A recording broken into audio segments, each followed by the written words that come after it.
Assalamualaikum warahmatullahi wabarakatuh. Di sini perkenalkan terlebih dahulu, saya Ardan Pratama Syah Putra dengan NIM G002405 dari kelompok A9. Di sini saya akan menjelaskan mengenai mekanisme ereksi dan ejakulasi. Nah, pada presentasi ini kita akan membahas tahapan dan proses fisiologis ereksi dan ejakulasi pada pria. Tujuannya yaitu untuk memberikan pemahaman yang jelas dan komprehensif tentang fungsi seksual pria. Pertama-tama, kita akan membahas mengenai anatomi terlebih dahulu. Di sini ada corpus cavernosum pria,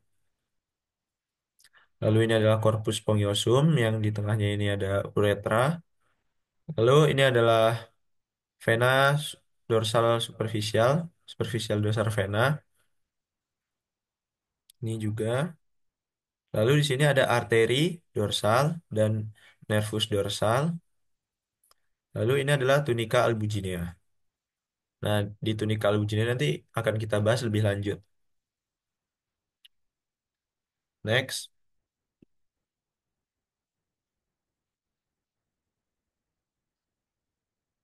pertama-tama kita membahas anatomi penting dalam fungsi seksual pria. Organ seksual pria dibagi menjadi dua, terutama yaitu penis dan organ-organ pendukung yang lain. Pertama kita membahas mengenai penis. Penis memiliki corpus cavernosum yang berfungsi untuk mengisi penis dengan darah saat ereksi. Lalu ada corpus spongiosum yang mengelilingi uretra. Lalu ada juga glandula penis, ujung penis yang sensitif.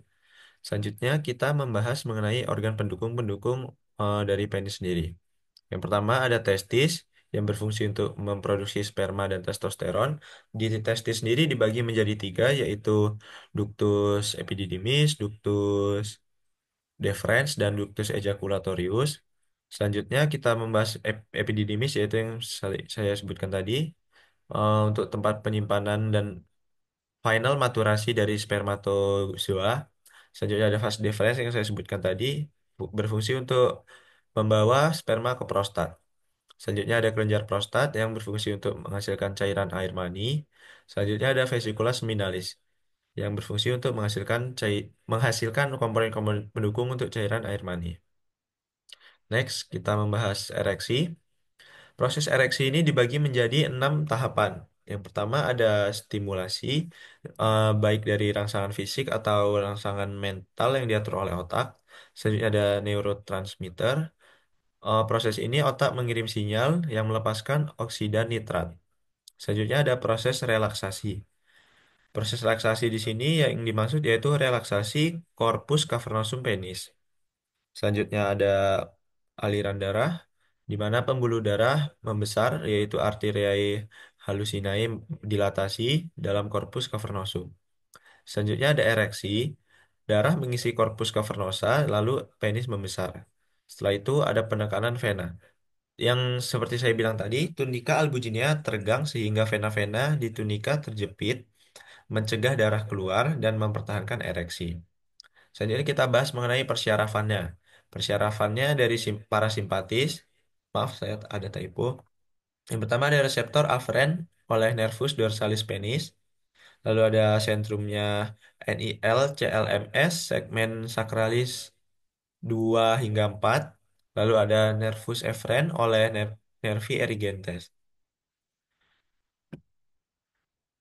Next, kita membahas mengenai proses ejakulasi atau pelepasan air mani.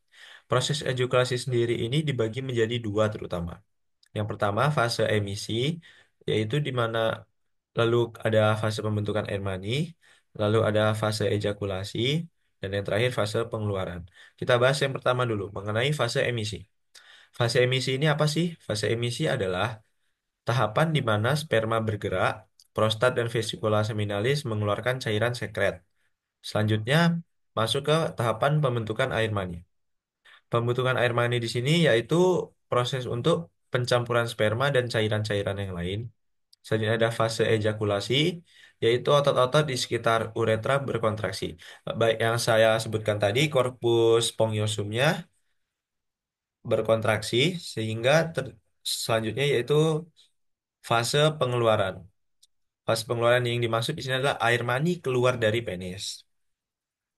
Next, kita membahas tentang persyarafan dari ejakulasi itu sendiri.